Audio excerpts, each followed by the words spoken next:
Hi, welcome to our Pharma Topics channel. Our topic of discussion is drugs for treating opioid-induced constipation. Opioids can cause severe constipation. In that cases, laxatives or dietary strategies are less effective or ineffective. Mu opioid receptor antagonists (MOR) are useful in this treatment.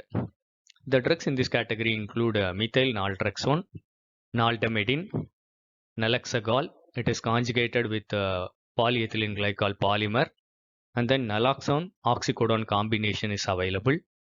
And there is a specific drug called alvomipan. It is hydrolyzed by the gut flora to active metabolite. It is used in treatment of opioid-induced constipation and post-operative paralytic ileus. So it's a very short information of the drugs used in treatment of opioid-induced constipation.